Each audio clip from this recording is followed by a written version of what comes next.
Hello, welcome to another edition of the Pace Report. I'm Brian, Pace reporting live here at Smoke here in New York City. Tonight, pianist and band leader Eric Reed tonight is making a very rare appearance with his trio here at Smoke, and he's playing selections off his latest Savant Records release, paying tribute to one of the most important and iconic jazz composers and pianists, Mr. Thelonious Monk. Tonight we're going to sit down and talk about why he decided to record a tribute to Thelonious Monk and how he went through the process of selecting the songs to play for this disc, as well as reflect on the legacy of this man's life. We're also going to talk about his humbling beginnings in Philadelphia by way of Los Angeles and how he developed the passion for jazz music, as well as how he's been able to take traditional jazz and blues and fuse it with traditional gospel, which he incorporates in his piano playing. So sit back, relax, and enjoy the sounds of the Eric Reed Trio live here at Smoke here in New York City.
Congratulations on this brand new Savant Records release, The Baddest Monk. Why did you decide to choose, of all jazz musicians, Thelonious Monk? For me, it's an obvious choice because, number one, he's a great composer. And secondly, I'm a percussive player, and Thelonious Monk was a percussive player. And Thelonious Monk took a lot of risks musically. He took a lot of risks in his career with compositions, with his piano playing. He made a conscious effort to do something different than what was already happening at the time. And I appreciate all those things about him. So his music just speaks to me a certain kind of way. Monk is in the annals of great jazz composers as well as pianists. He brought that stride, and he also took it to a whole nother level. What was it about his piano skills that was just different? It was kind of like giving folks the finger. I mean, I hate to be gross about it. I hate to be, curt about it, but he was such a singular individual, much like an actual monk. A monk They're set aside. They go off to themselves. They're in solitude, and they're very disciplined. And Thelonious Monk lived up to that name, I think. I think there was a little bit of a conscious effort, actually, to marry the two concepts of his last name and what an actual monk is. And Thelonious Monk just really had a I don't care attitude. This is what I'm doing. This is what I do, and some people will like it and some people will not. But he was very secure in himself. And reading his book, there were two books that really spoke to me. The book that Robin Kelly wrote on Thelonious Monk, and then the Ian Carr biography on Keith Jarrett. Both of those books describe individuals who were disciplined and focused on what they were doing in spite of whatever else was going on at the time. Because Keith Jarrett gained his popularity in the mid to late 60s, early 70s, and at that time music had taken a huge change with the Beatles and electronic instruments, and Keith Jarrett had gotten in there with Miles Davis, but then he went in an entirely different direction, just playing acoustic piano, and pretty much had ceased doing sideman dates. Of all the songs that Monk wrote and composed, this had to be a tedious process for you to put the songs on this album or this disc together. How long did it take you to do this, and what was your insight on each song that you performed on this new disc? It really actually wasn't tedious at all because it was music that I was familiar with. And I've been playing Thelonious Monk's music. It's been in my book for years, since I've been playing professionally. So I wanted to just present a collection of Monk's songs in a different fashion that I had done before, and also different than what had been done. So we do Bright Mississippi in 7. I'm not saying that's groundbreaking and innovative, but it's not something that you normally hear. I do Monk's Mood as kind of a bolero slash tango. We do Rhythmaning with more of a funkier kind of feeling. Just a different approach to Thelonious Monk's music. Different for me anyway. Like I said, it might not be, oh my God, it's going to turn the world on its ear. I just wanted to just tip my hat to Monk in my own special way.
originally from Philadelphia by way of Los Angeles. And tell me about your journey, because you grew up in the church, and the church has and still is a very, very important part of your life. Absolutely. My father was a Baptist minister, and I've been playing in churches since I was 5 years old. And I'm currently the minister of music at my church in Los Angeles. And it was a 360 for me, because I didn't exactly leave the church. I just, once I got older, I started my career and started touring. So I think a lot of times we have this misconception, this misunderstanding about artists who grow up in the church, and then once they become famous, like Aretha Franklin or Marvin Gaye or Donny Hathaway, that they left the church. And they didn't leave the church, they just went on with their lives, and they weren't able to perform in church or be in church on a regular basis. Because you never really leave the church. If you grew up in the church, you never really leave. And of course, at the end, you wind up back there anyway. But I'm the minister of music at my church, and I've been there for almost 2 years. And it's been an amazing experience for me, more so than the musical experience, but the spiritual experience. What I've had to learn and how I've had to grow on a personal level. I've really appreciated being able to be in church on a regular basis and still get to travel and be away and play jazz. My church doesn't frown on me for doing that. They never did. This is a church that I grew up in when I was younger.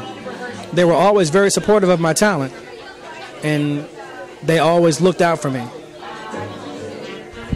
You know, that's interesting, because you and brother Cyrus Chestnut, you guys play straight ahead jazz, but every now and then we hear gospel or spiritual in your repertoire, and I think that's beautiful, because I think that you're still paying homage to where you started. Absolutely. Well, it's God's gift that he gave to me.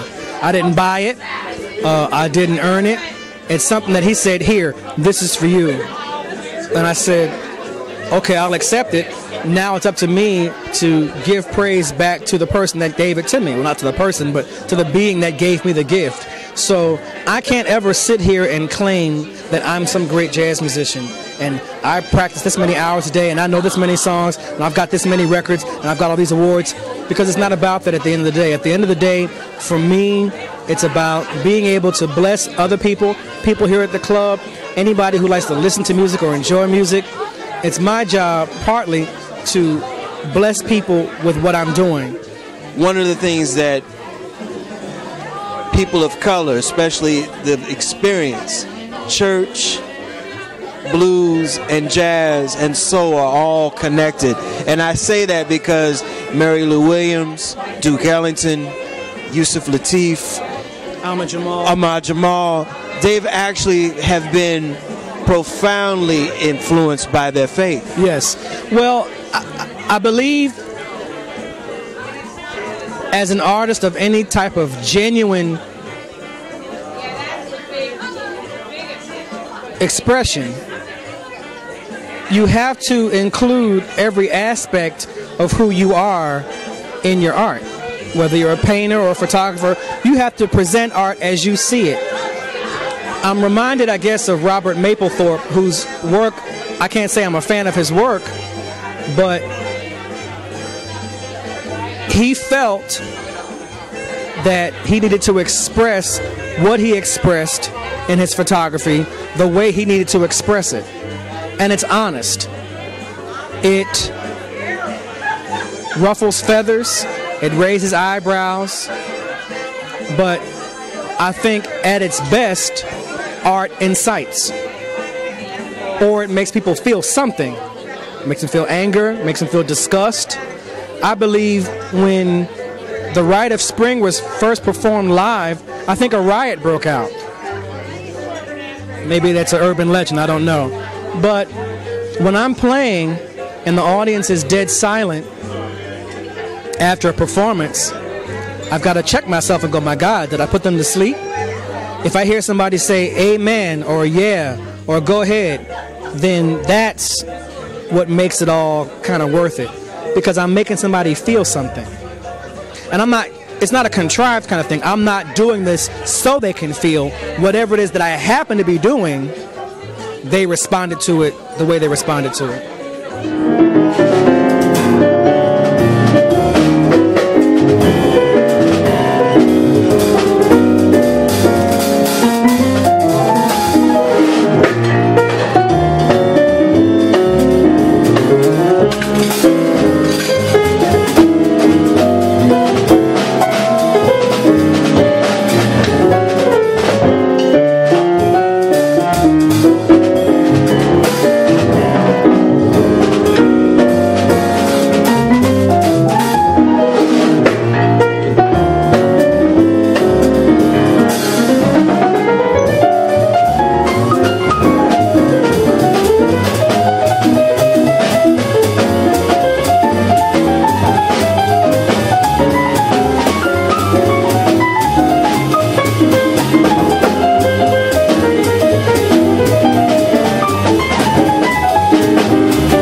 That'll do it again for another edition of the Pace Report, reporting live here at Smoke here in New York City.